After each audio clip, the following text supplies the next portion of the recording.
বাড়িতে কি এরকম পুরনো ঝাড়ু আছে আর তার সাথে পুরনো মোজা, এগুলো কি আপনারা ফেলে দিচ্ছেন?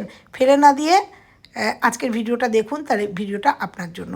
তো এরকম একটা পুরনো মোজা, মানে যে মোজাটা একদমই বাতিল, ছিঁড়ে গেছে বা বাতিল হয়ে গেছে, আর এরকম একটা ঝাড়ু মানে ঝাঁটা যেটা আমাদের বাতিল হয়ে গেছে, সেটা নিয়ে আমি আজকে একটা ছোট্ট টিপস দেখাবো। তো জল নিয়ে নিয়েছি, জলের মধ্যে একটুখানি যে কোনো সাবান লিকুইড বা সার্ফ দিয়ে দিলাম, সেই নেওয়ার পরে ঝাড়ুটার মধ্যে এই মোজাটায়, ভেজা মোজাটা একটুখানি পরিয়ে নেবো।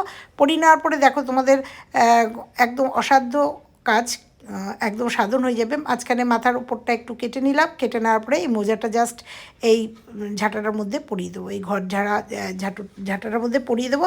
পরিয়ে দেওয়ার পরে এইখানটা একটুখানি গার্ডার দিয়ে আটকে নেবো, যে গার্ডার হোক ব্যান্ড হোক, এখানটা আটকে নেবো। আর আটকে নেওয়ার পরে দেখো কত সুন্দর একটা কাজ হয়ে যাবে, আর কত কঠিন কাজ অত সহজেই হয়ে যাবে।